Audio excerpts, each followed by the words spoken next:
Hey everybody, it's Dr. Joe here. Apologies for a few minutes late. Some technical issues on my side. And I hope you're well wherever you are. Hope you can hear me okay. And so on. So this is another Wealth Wednesday. And today we're talking about Section 8. And hold on, let me just get my Instagram people online. And let's have a look. Hold on a second. And I'll get to you 1 second. I think we are live on Instagram. There we are. Okay. Okay. So, yes. So, got another great session lined up. And I'm going to be talking about Section 8 and, the changes that's taken place and how you can get yourself ready and prepared and hopefully be proactive in, as the turbulent times occur. So, is ready or not, Section 8 surprises ahead. That's the theme for today. And again, if you've got any questions, put them in the chat box and I'll get to you in about, 20, 30 minutes from now. And anything to do with real estate, any questions, any problems, any issues, any challenges that you're facing, feel free to put them in the chat box and I'll try to get to them during the Ask Dr. Joe session. If you want to more deep dive onto real estate or a topic or an issue that you're facing, you can go to my website, www.joeasimo.com, www.joeasimo.com, and you can schedule a one-on-one where we can go into a lot more detail. I had 3 sessions this week on Ask Dr. Joe, real good sessions, and covered a lot of stuff. People want to get into Section 8, people that are having issues with tenants, people having issues with just sort of navigating the landlord-tenant environment. That's some of the things that we covered this week.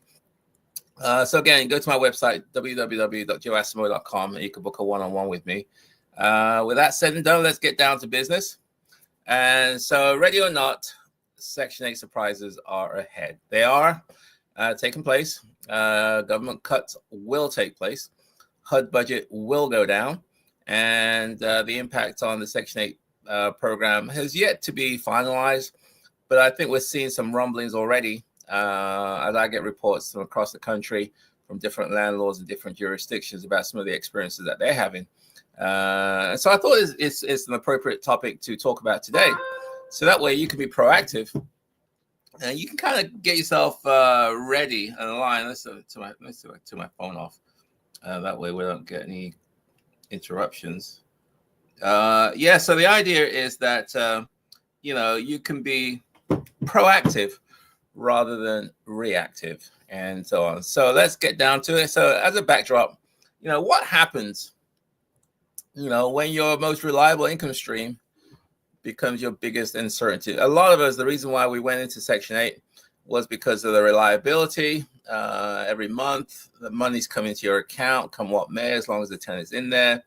There's a certain level of stability that program, provides, as long as you understand and can navigate the entire process. It's a pretty good program, in my opinion. But as the cuts are coming in, uncertainty is creeping in. So for many real estate investors, the Section 8 or the Housing Choice Voucher Program has been really a reliable cornerstone. A steady government-backed rent checks, low vacancy rates, and strong demand. That's one of the highlights of the program. But lately, things are kind of shifting. And across the country, investors are facing payment delays. Yes, payment delays. Still getting the money on the 1st. It's on the 5th and the 10th and the 12th and the 20th and so forth. Prolonged inspections, short staff, so taking longer to get stuff done. Policy changes, in terms of the rules of the program. And, as we all know, tenant challenges are taking place. So, we're facing lots of different, a change in the environment. So what was once a set it and forget it strategy has really evolved into a process that requires active management and constant adaptation. Okay, so you can't just say, well, let me just put the tenant in and I'm good to go. Let me just wait every month to get my check. No. It requires your involvement now, and you have to adapt as the environment changes. So these changes are no longer isolated to specific cities or regions of the country. they're part of a broader shift tied to shrinking federal budgets, overwhelmed local housing authorities. These are the folks who administer the Section 8 program locally. And also the political headwinds, with the new administration. There may or may not, I don't want to get into politics, but, the whole idea of people being able to stand on their own 2 feet and, the role of the government to help people, bail people out and so on. That's changing. So landlords who used to feel safe with Section 8 tenants are now encountering several things like unexpected gaps in rent, bureaucratic slowdowns, and difficulties retaining the best tenants. These are not just growing pains. These are really, in my opinion, signs of transition. Yet, amid all the turmoil, there's still investors out there who are thriving. It's not all doom and gloom. Doom and gloom. Whenever there's uncertainty, there's always winners and losers. And I intend to be on the winning side, obviously, and hopefully you will be on the winning side as opposed to a losing side. So what separates these struggling, landlords from the ones who are successful? In my opinion, what separates them are things like systems, strategy, and a willingness to adapt. Okay, system, strategy, and a willingness to adapt. So this live stream, we're going to break down the lessons learned, from my experiences. We're going to talk about some success stories and also talk about some cautionary tales across the Section 8 investing world. So I'll share some of my experiences and what I'm hearing from others. And whether you're just starting out, whether you've been around for a while, you got a small portfolio, a large portfolio, I think there's enough here that you're going to learn. And so as usual, we break into 6 parts. And so let's start off with part number 1, which is the policy shifts and the payment shocks that's taking place. Policy shifts, the changes in the political environment, policies that run that sort of guide the program, they're changing. And so the question, I suppose, is what happens when the quote unquote guaranteed rent no longer feels guaranteed? What happens? Well, the idea that Section 8 rent is always paid on time is, in my opinion, one of the biggest attractions of this program. It's the linchpin, and that's why a lot of investors go that way, because the whole idea of guaranteed rent. But recently, many landlords have discovered that quote unquote guaranteed rent, or the word guarantee, doesn't necessarily mean prompt. Okay, so the rent will still come, but it may not come on time. There could be delays. Delays are becoming the norm for a lot of places. Several housing authorities operating with skeleton staff, budgets are cut, so they have to let go of people. And so they have the same they have the same amount of work being done by fewer people. And, they're also trying to do more with less. So budgets are tight. So in some areas, landlords are experiencing delays in, 15 days, 30 days, 60 days, often without warnings before they get their rent. So obviously, when your cash flow is impacted like that, it's going to strain you, especially smaller landlords who don't have the deep pockets and the deep reserves. If you're not getting your rent on time and you have to wait 15 days, 30 days, 60 days before you get your rent, then it means that you're going to have to carry this thing until the money comes by. So you can very well have a cash flow issue. So these problems can be exacerbated by recertification backlogs and changes to how the subsidies, the actual calculations are determined. Okay, again, this is why I see about policy changes. Many times they're changing the rules in terms of, every year, every 2 years, the tenants have to recertify. They have to bring in documentation to the housing authority. They have to verify income. They have to verify family size. They have to do, a bunch of stuff to make sure that they still qualify. That's a lot of stuff that the tenants has to provide, and the voucher, the housing authority has to sort of process.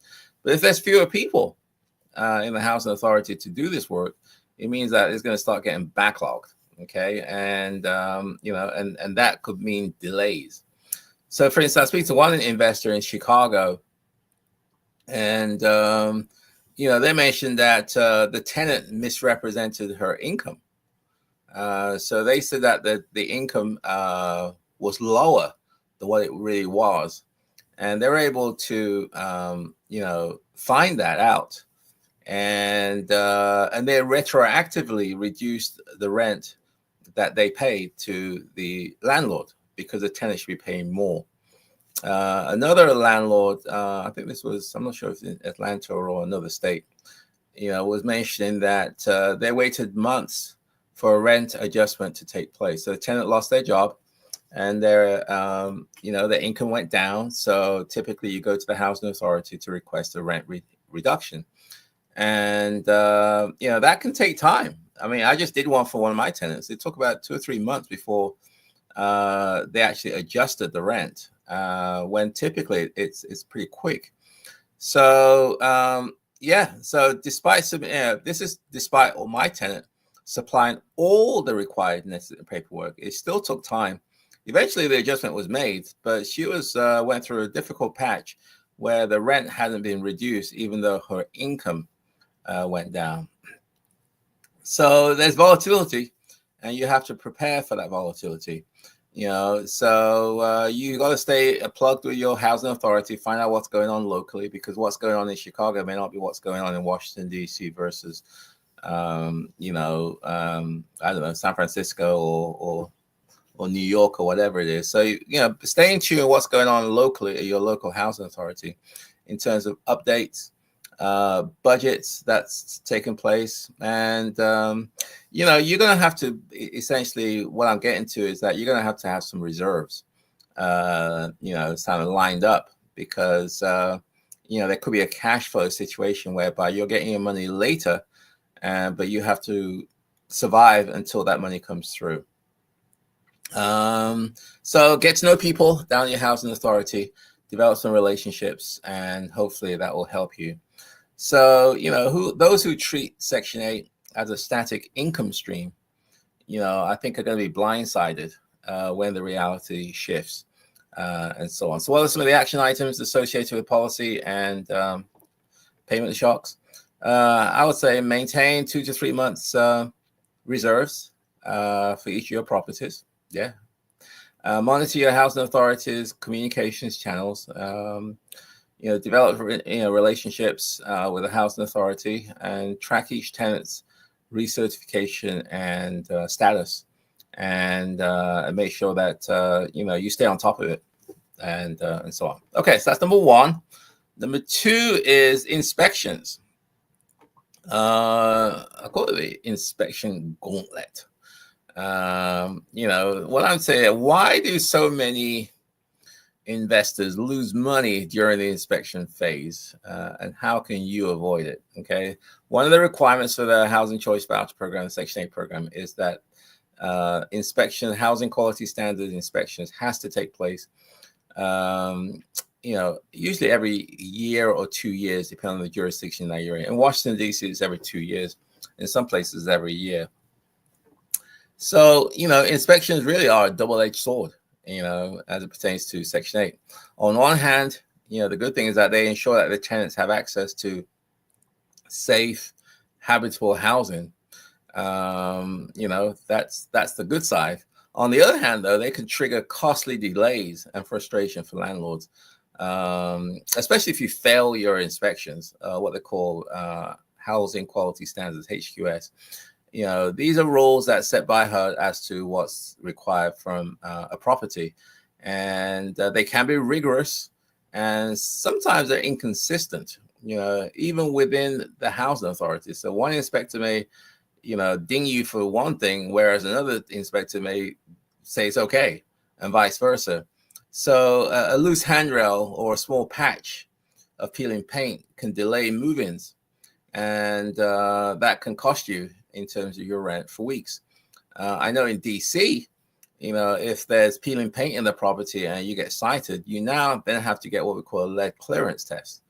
where you're going to have to pay a third-party company to test, the areas which were cited to make sure that they do not, have lead-based paint.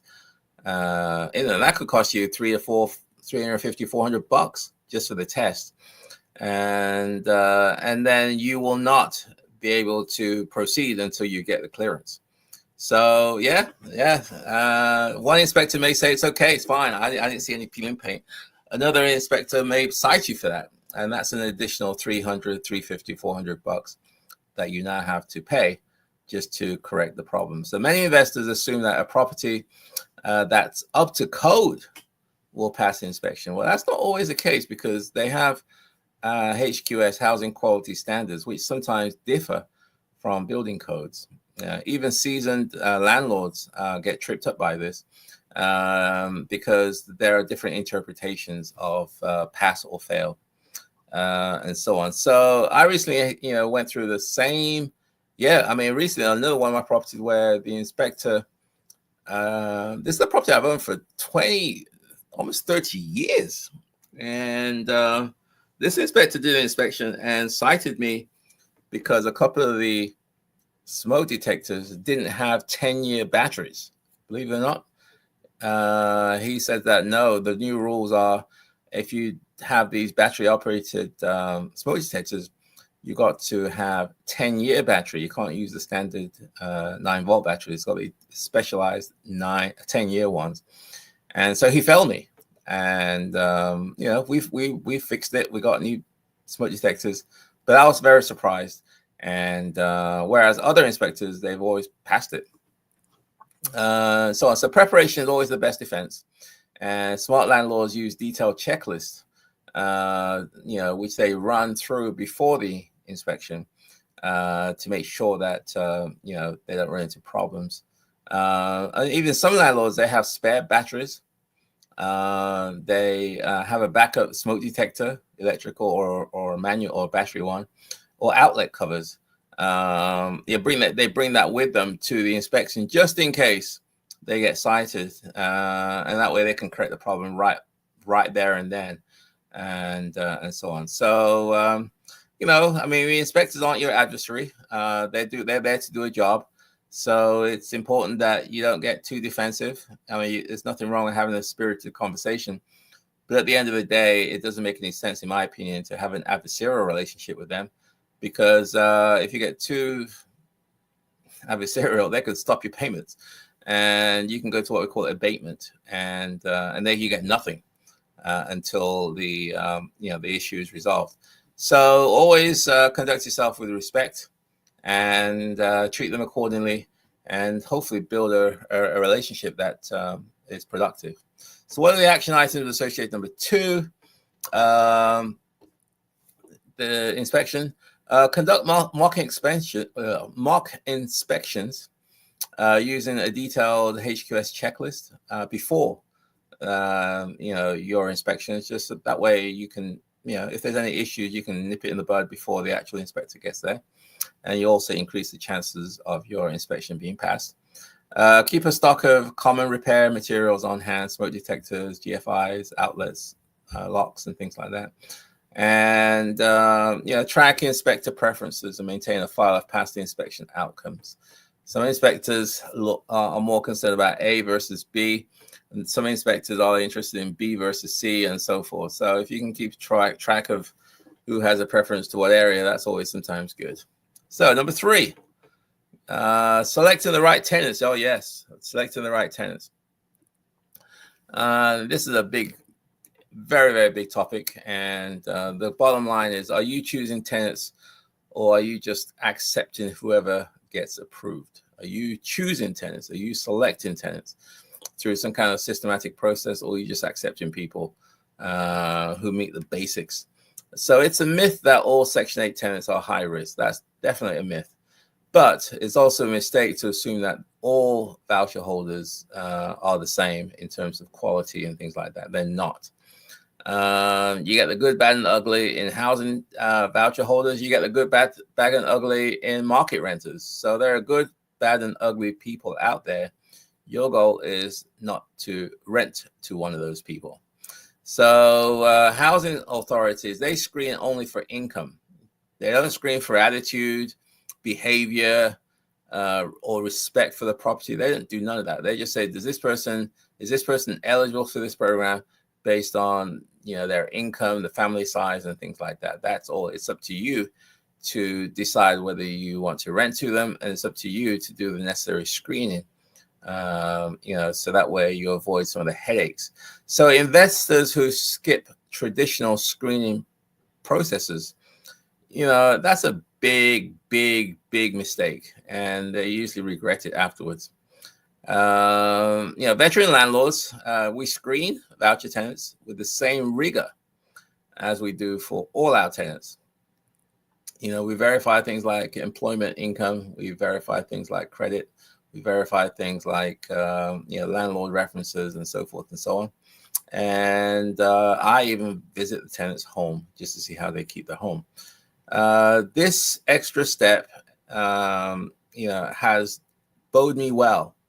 It's allowed me to have far less headaches than a lot of other landlords out here who just living a life of nightmares, and so on. So another thing is tenant orientation.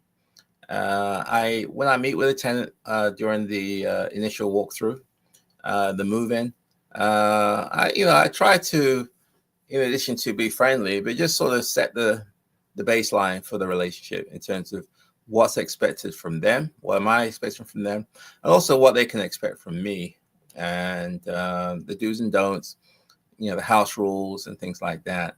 What's the procedure for maintenance, and we'll also go through the lease and focus on the key things that's important. So what does this do? This establishes authority, it builds trust, and also prevents many issues before they start. So when both sides understand the expectations of each other, in my opinion, the relationship and the property stand a much better chance of long-term success. So what are some of the action items associated with this? Let's have a look. So is conduct full background checks, require landlord references, request in-home visits if you can, or virtual walkthroughs of the tenant's current home residence, hold a structured move-in orientation, and review house rules and responsibilities. So we're kind of halfway through. So if you've got any questions, please put them in the chat box. I'm going to get to them in about 10 minutes from now. Anything to do with real estate, put them in the chat box and I'll try and get to them. Do you want to book a one-on-one with me where we can do a deep dive into a subject if you're choosing, any issues, challenges, problems you're facing? Go to my website, www.joeasamoah.com, and you can book a one-on-one Ask Dr. Joe. And there is a fee. Full disclosure, it's $175 for 1 hour. But for every single person that I've had the pleasure of doing this with, every single one of them have been very, very happy. There's never been anybody who thought it was a waste of money. My goal is to provide you 5 times the value than what you spend with me. Check it out. Okay, let's keep going to number 4. Lease enforcement without fallout. Lease enforcement without fallout. So the question, I suppose, is how do you handle lease violations without risking retaliation or lost rent? Yes, this is a big one. Lease violations. I mean, sometimes you get some tenants, all they want to do is push the envelope, want to keep on pushing. Well, the rent's due on the 1st, they pay on the 5th. Next month, they pay on the 8th. Next month, they pay on the 12th. Next month is 20th. No dogs, no pets. They sneak a dog in or pet in and see what your response is. No response from you, so they try and sneak another one in. They try and, the rules say there's only 5 people supposed to live there. They get somebody else in there. And now they got 6, then 7, then 8, and so on. These are all lease violations, okay? So what do you do when tenants do that? And how do you sort of navigate that whole process without retaliation or potentially a turnover? Well, Section 8 landlords like you and I, we often, walk a tightrope. enforcing the lease too aggressively can invite tenant complaints to the housing authority, take you to court.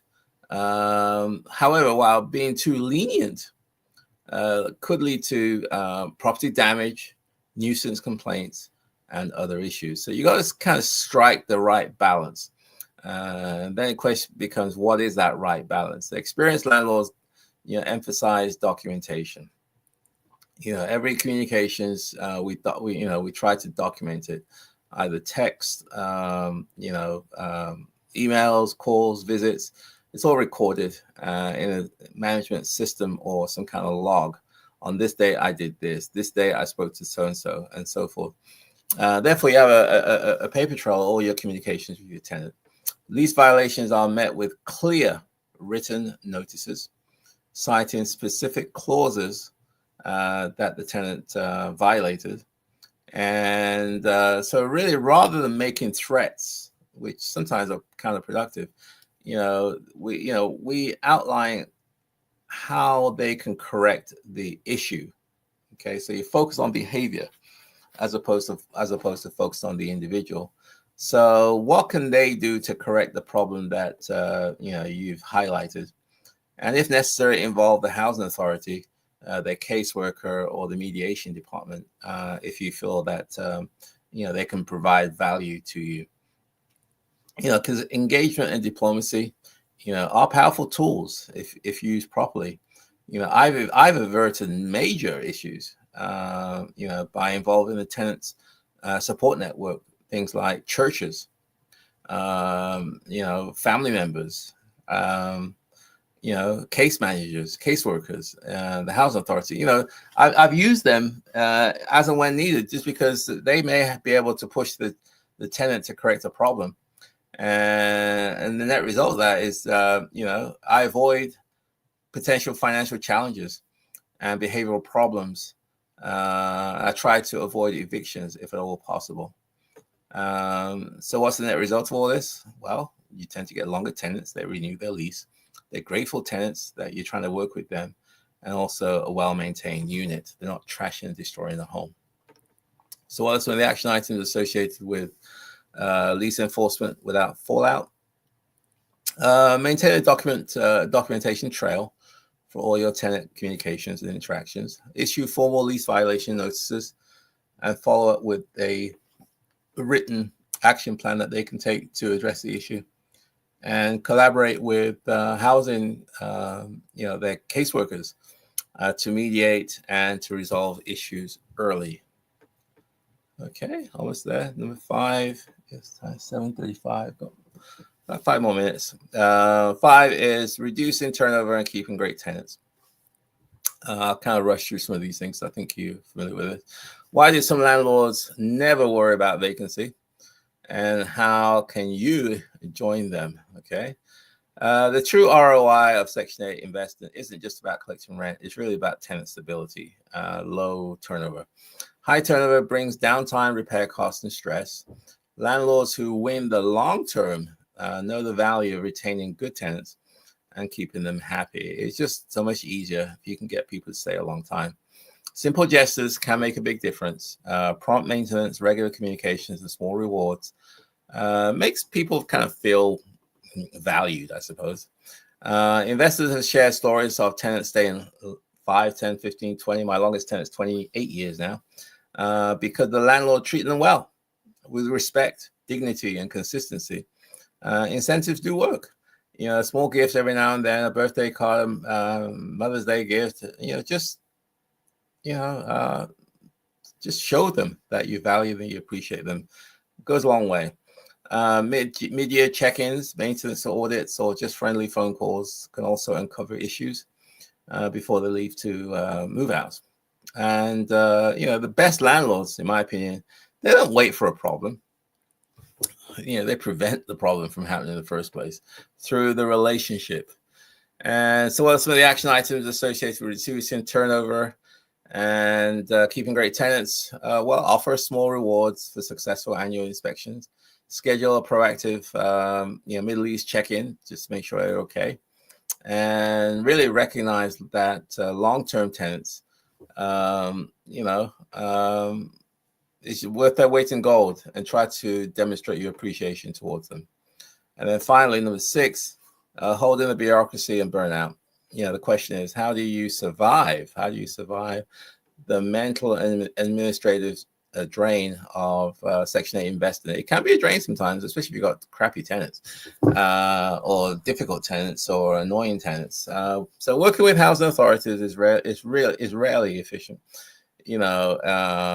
Lost paperwork, missed calls, unanswered phone calls. It can be very frustrating. Burnout is common. There's usually quite a bit of turnover amongst the housing authority staff. So many of investors just give up. They say, I'm done with this. And they just sell their property, or they just avoid voucher holders entirely, although that's illegal. However, those who prosper, or those who persist and prosper, they build systems. They automate communications, hire admin support or virtual assistants, and also use digital tools to stay on top of deadlines. We document everything, escalate when needed, and keep records organized. Templates for every situation: rent delays, inspection appeals, lease violations, all these kind of things are repeats. And if you have templates and information at hand, it can save you a lot of time. But most importantly, successful investors, they just adjust their mindset. They accept that things will go wrong, but we prepare so those hiccups don't become crises. Okay, things are going to happen, life happens, but it doesn't have to take you down. We focus on what we can control, and we put strict structures around what we can't control, or don't worry about it, because there's nothing you can do about it anyway. In doing so, what happens is that we turn chaos into consistency. We use, in terms of action items anyway, use tracking software or shared calendars to manage deadlines. We use templates for common communications, things like appeals, rent inquiries, notices. And also we delegate paperwork and follow up with virtual assistants or admin. In conclusion, number 9, I suppose, or 6, I suppose, 7. Section 8 investing has changed. It has. It's not the same hands-off guaranteed income model many investors once knew. No, it's not. It's changing. But change doesn't necessarily mean collapse. It means opportunity for those who are prepared to evolve. This new era of Section 8 requires sharper strategy, more detailed systems, and really a proactive mindset from you. The good news, there's still a lot of opportunities here. Housing demand is still strong. Government rent subsidies remain one of the most dependable funding sources if managed correctly. I don't think they're going to eliminate the program. They're going to maybe re-engineer it, redesign it. It'll still be there. The need is still there, and the need is not going away. So investors who commit the time and energy to understanding the systems, building relationships, and protecting their time and their money through systems will continue to thrive. They will. I mean, whether you're new to the game or looking to expand your Section 8 portfolio, now is the time to level up. Now is the time to get ready. Now is the time to develop some systems and relationships. The surprises are real, but so are the rewards.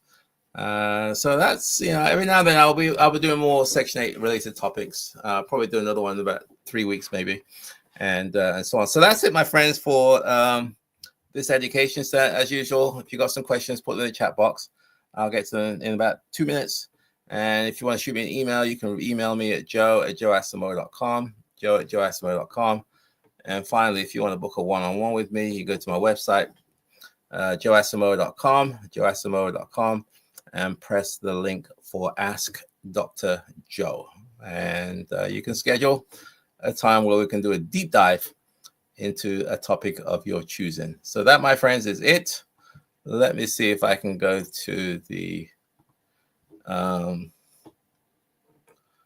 chat box and see who's out there. Let's have a look. Dow2, hey, Dow2's here.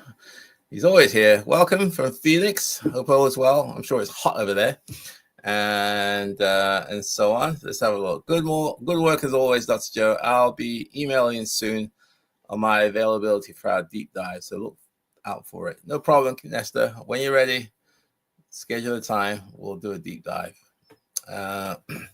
As a first-time buyer, what do you suggest as an investment? Single family, duplex, or condos? It depends, Nestor. I have a preference for single families. I just prefer them. But it doesn't mean just because I do it doesn't mean you should do it. I've had a lot of people who are successful on duplexes and condos.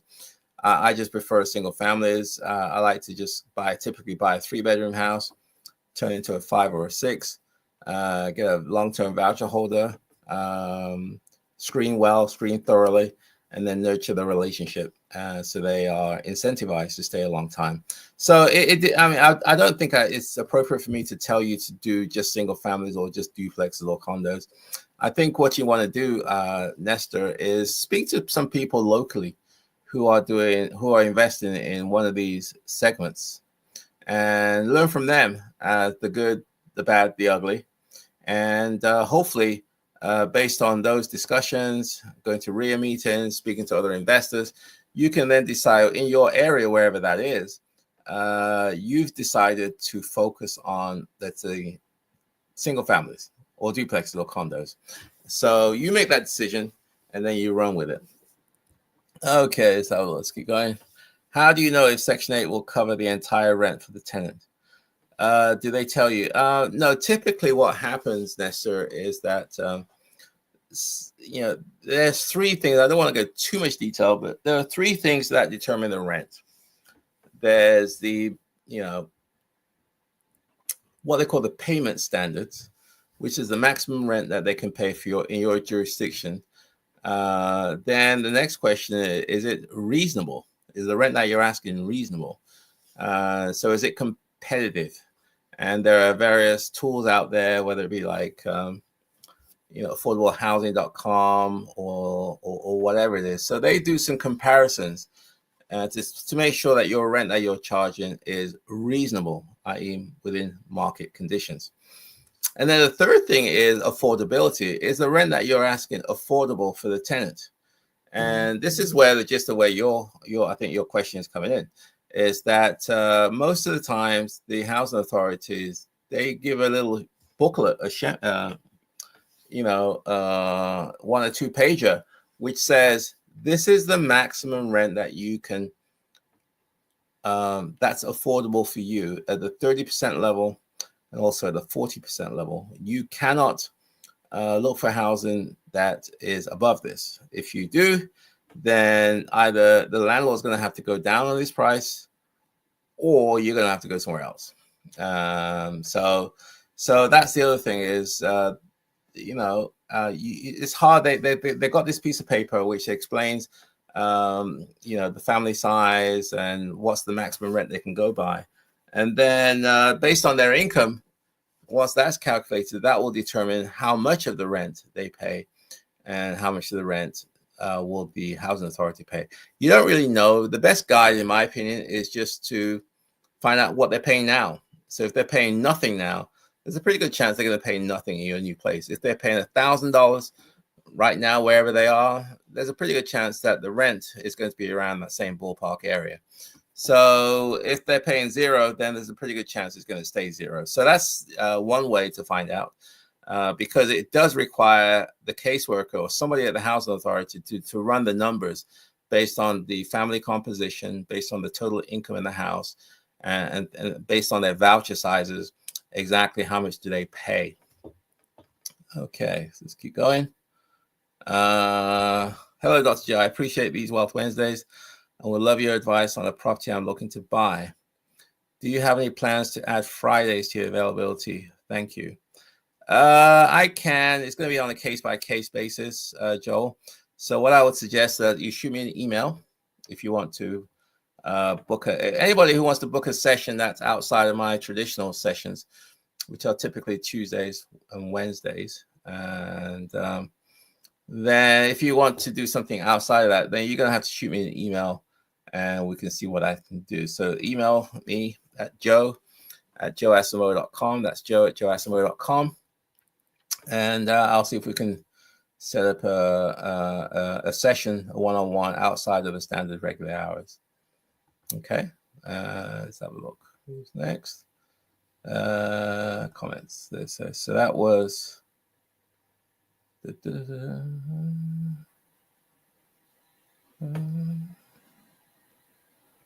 where was I? I think I was I here? Yeah, I think I just finished Joel Cool. Yeah, so shoot an email to me, Joel, and let's see what we can do. Okay. Alternatively, how far ahead can I schedule? I think tomorrow is your last availability for this week. Yeah, again, shoot me an email. Tomorrow, I think I'm pretty flexible tomorrow, or Friday, I'm pretty flexible. So you can book tomorrow, no problem. If it's available, book it. If you want a date outside of my regular schedule, then shoot me an email and we'll see. I see what I can do for you. My goal is just to help people. It's okay. I want to help people. There's no need to recreate the wheel and make unnecessary mistakes, as I call it. Dow 2, I just had an HCVB pre-move-in inspection for one of my properties. Okay, it passed. But he said the toilet in the master bedroom is flushing slowly. May need to be replaced soon. Okay. I will have someone come look at the toilet in the master bedroom. Okay. In Phoenix, I learned depending on the voucher holder's income, HCVB will not pay the top amount for, let's say, 3-bedroom, because Phoenix HCVB wants to hold some money in case tenant needs help with utilities. Okay, so let's just hit some of these questions for you. So the first one is you had a pre-inspection and he passed it. So whatever the issue was, it wasn't major health and safety. So you probably just say, in this area, they call it pass with comments. So you've passed, but the inspector has some comments or some suggestions for you. They're not going to come back to make sure that you've done those things. It's just a heads up. Look, try and take care of this thing, and it's in your best interest that you do so. So he's saying that the toilet passed, but it's flushing slowly, and the inspector is recommending that you replace the toilet. You can do it now, or you can wait and see if you can get some more life out of the toilet. But he's indicating that the toilet is probably going to need to replace at some point.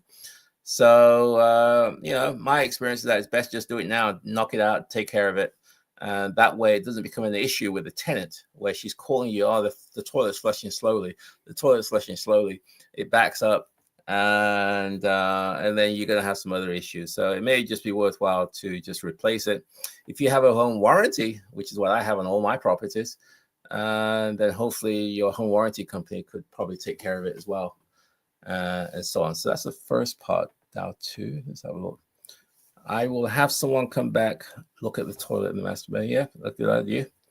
In Phoenix, I learned depending on the voucher holder's income, the Housing Choice Voucher Program will not pay the top amount for, let's say, 3 bedrooms, because Phoenix Housing Choice Voucher Program wants to hold some money in case tenant. Yeah, typically what they do is they're kind of tricky.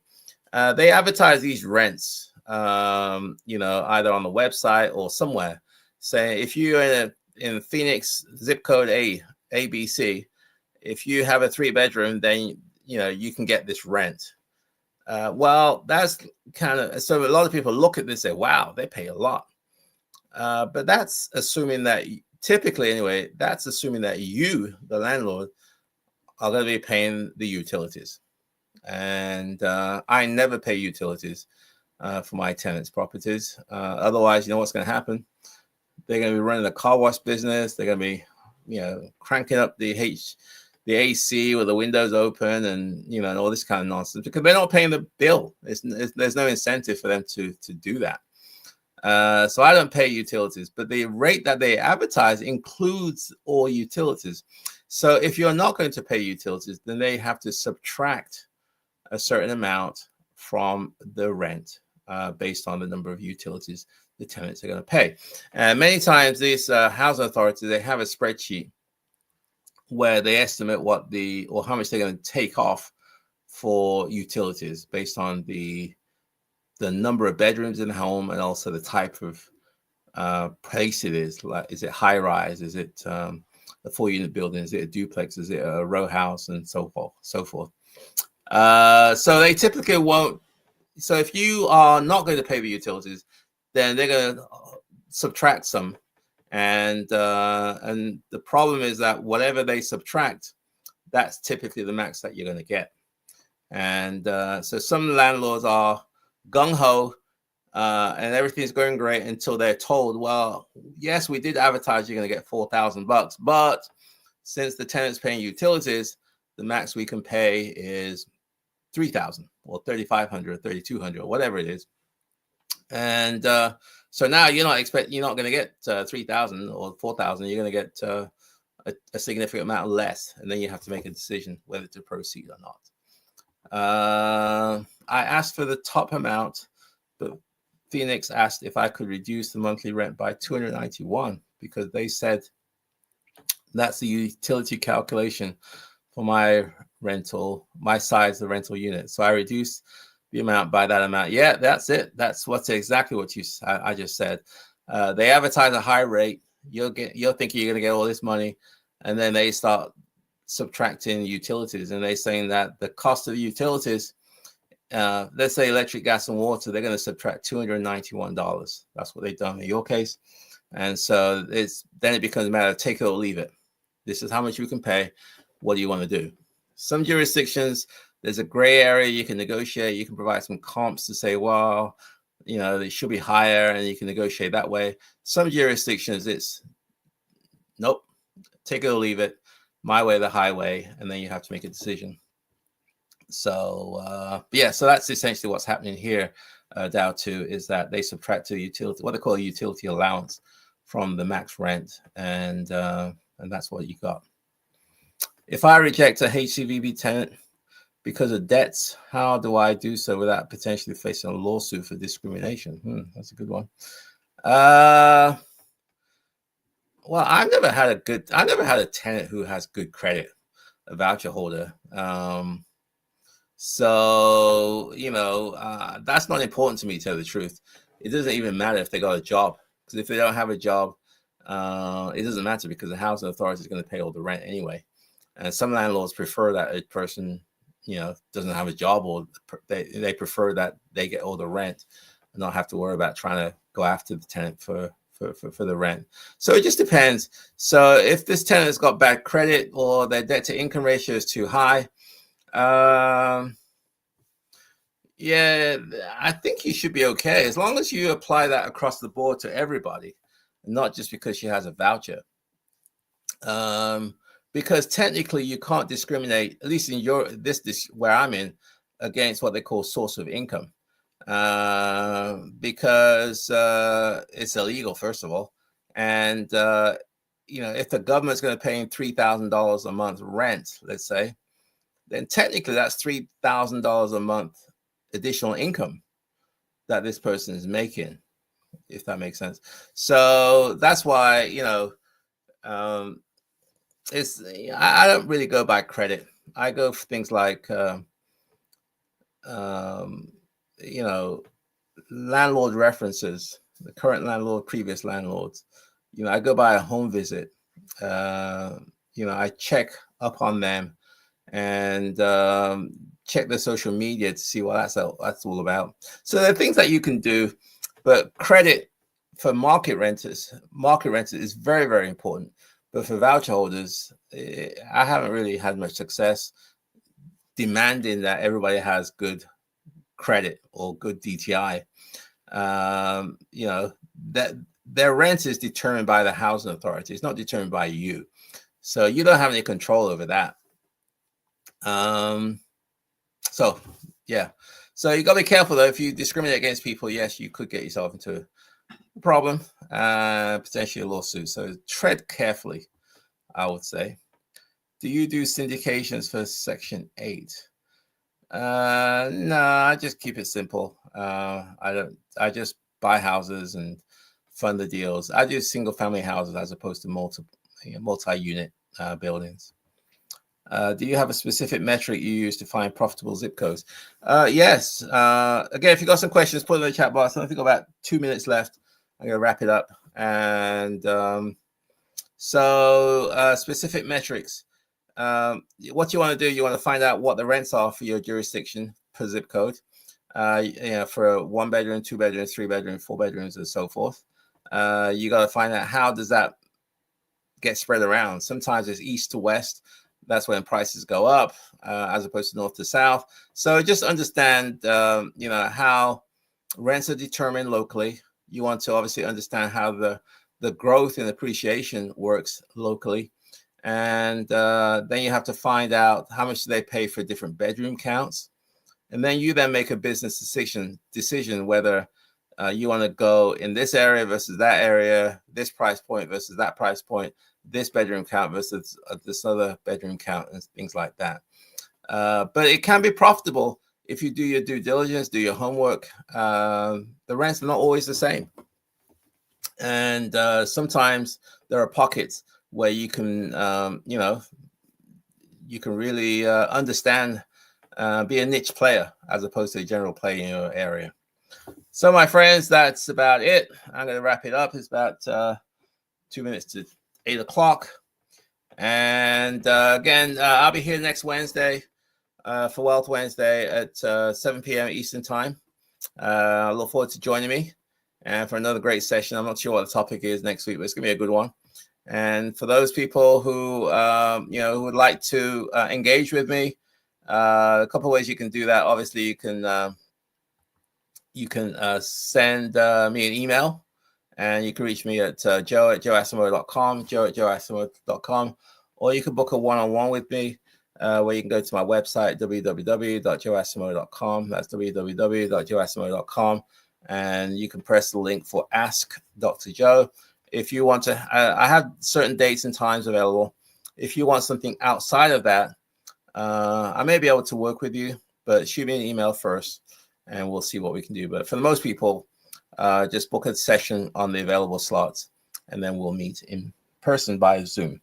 So it's 8 o'clock now. I want to wish you a wonderful rest of the week and rest of the evening, and I'll see you next Wednesday on Wealth Wednesday. Take care. Bye for now.